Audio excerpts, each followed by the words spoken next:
हाय। इस वीडियो में हम ये देखेंगे कि एक रिटेल को सक्सेसफुल होने के लिए सबसे इम्पोर्टेंट चीज है अवेलेबिलिटी ऑफ गुड्स। इमेजिन करो कि आप एक बाजार में जाते हो और आपके पास लिस्ट है कुछ गुड्स बाय करने के लिए। उसमें से कुछ आपको सामान मिलता है और कुछ सामान नहीं मिलता। सिमिलरली आप किसी और बाजार में जाते हो जहाँ पे आपको सारा सामान एक ही जगह पे मिल जाता है। अगली बार आप जब जाओगे तो आप कौन से स्टोर में जाओगे? ऑप्टिमम इन्वेंट्री रखना एक रिटेल के लिए सबसे इम्पोर्टेंट एस्पेक्ट कि रीऑर्डरिंग सिस्टम किस तरीके से चलता है किसी भी रिटेल में।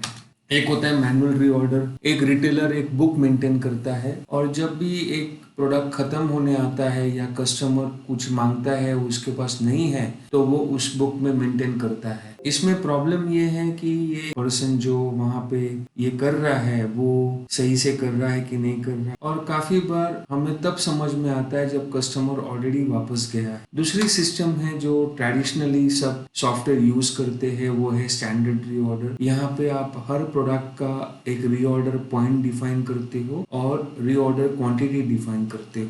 तो जब वो प्रोडक्ट उस पॉइंट पे आता है वो क्वांटिटी को ऑर्डर करते हो। और कई बार हमारे पास किसी आइटम का ओवर स्टॉक हो जाता है या किसी आइटम का अंडर स्टॉक हो जाता है, और खास करके जब आपके पास बहुत सारे प्रोडक्ट्स है तो ये बहुत डिफिकल्ट हो जाता है कि रीऑर्डर पॉइंट्स को डिफाइन करना और उसको रेगुलरली चेंज करना। फिर भी कुछ इंडस्ट्री है जिनके लिए आज भी ये सिस्टम इम्पोर्टेंट है। तीसरा मेथड है स्मार्ट रीऑर्डर।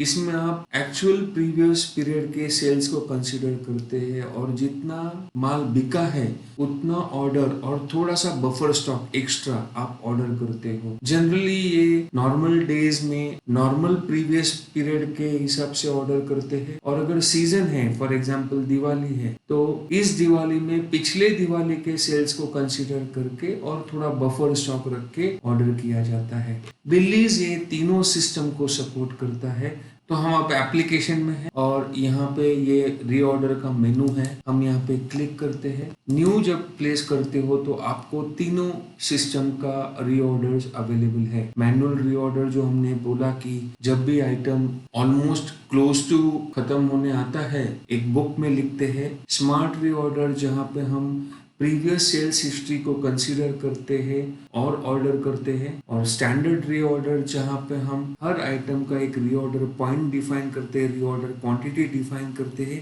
और उसके हिसाब से ऑर्डर करते हैं। सबसे पहले हम ये देखेंगे एक स्मार्ट रीऑर्डर जहाँ पे आप किसी सप्लायर का या किसी पर्टिकुलर ब्रांड का या किसी कंपनी के प्रोडक्ट्स को रीऑर्डर करते हो, या किसी कैटेगरीज यानी ग्रुप ऑफ प्रोडक्ट्स का जो भी आपने ग्रुपिंग करके रखा है अपने आइटम्स में उसका आप कोई भी एक क्राइटेरिया या सारे क्राइटेरिया कंसीडर करके ऑर्डर करते हो। तो हम एक एग्जांपल देखते हैं। लेट्स से हमारे पास कैडबरी का सेल्स एग्जीक्यूटिव आया है और वो महीने में एक बार आता है, और मैं यहाँ पे कंसीडर कर रहा हूँ दिसंबर मंथ का सेल। मटेरियल आने में और अनपैक करके सेलेबल कंडीशन में काउंटर पे रखने के लिए मेरे को 7 दिन लगते हैं, और मैं 15 दिन का बफर स्टॉक रखना चाहता हूँ ताकि अगर कोई ओवर सेल हो जाए तो मैं मिस ना कर पाऊँ। अब इस रिपोर्ट को हम रन करते हैं तो हमारे सामने एक ऐसा रिपोर्ट आता है जहाँ पे कॉलम्स हैं, ये आइटम के नाम है, ये सप्लायर का नाम है जहाँ से हम नॉर्मली ये प्रोडक्ट्स को बाय करते हैं, अवेलेबल क्वांटिटी की डेज टू जीरो, मतलब अगर हम ऑर्डर नहीं करेंगे तो ये क्वांटिटी कितने दिन में खत्म हो जाएगी, एवरेज सेल क्वांटिटी कितनी है, सेल क्वांटिटी हमने जो हिस्टोरिकल पीरियड सिलेक्ट किया है उसमें कितनी क्वांटिटी सेल हुई है, सेल्स ऑर्डर क्वांटिटी वो क्वांटिटी जिसके आपने ऑर्डर ले ली है, पीओ क्वांटिटी ऑलरेडी आपने कुछ क्वांटिटी को ऑर्डर किया रहेगा। तो ऐसे बहुत सारे कॉलम्स हैं। अगर ये रिपोर्ट में कुछ अनवांटेड कॉलम्स है और मैं उनको रिमूव करना चाहता हूँ जो मेरे को नहीं देखने हैं, तो ये कॉलम पे आप राइट क्लिक करके उसको हाइड बोलो। सेल क्वांटिटी मुझे चाहिए, ऐसा क्वांटिटी नहीं चाहिए, पीओ क्वांटिटी नहीं चाहिए, यूनिट कॉस्ट चाहिए, रीऑर्डर पॉइंट अगर आपने कुछ सेट किया है तो वो ये मुझे चाहिए। तो मैंने कुछ कॉलम्स को हाइड कर दिए। अब ये ग्रिड को अगर मैं सेव करके रखता हूँ तो जब भी मैं ये रिपोर्ट जनरेट करूंगा वो इतने ही कॉलम्स और इसी तरीके से मेरे सामने रिपोर्ट लाए। अब इसको मैं सेव एज एक्सेल कर सकता हूँ।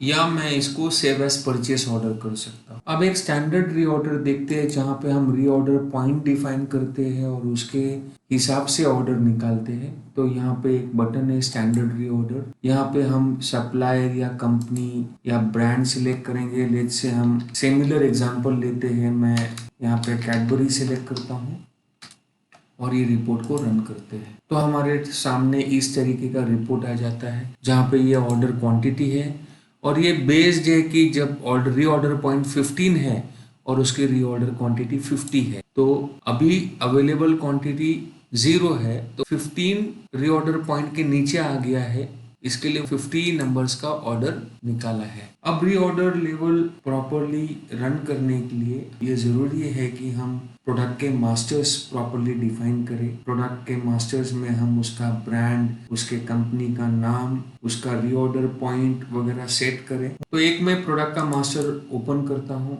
यहाँ पे उसका ब्रांड है, उसका कैटेगरी है मतलब ग्रुपिंग है और उसका रीऑर्डर पॉइंट और रीऑर्डर क्वांटिटी है। ये अगर आपका प्रॉपरली ऑर्गेनाइज नहीं है तो सिस्टम में एक बल्क अपडेट करके फीचर है जहां पे आप एक साथ में बल्क में category, groups, brand, company, reorder point define. Bulk update हम एक अलग वीडियो में दिखाएंगे आपको। आज के ये वीडियो में हम रीऑर्डर पॉइंट का इंपॉर्टेंस और सिस्टम उसको किस तरीके से सपोर्ट करता है ये डिमॉन्स्ट्रेट करना चाहते थे। Thank you very much.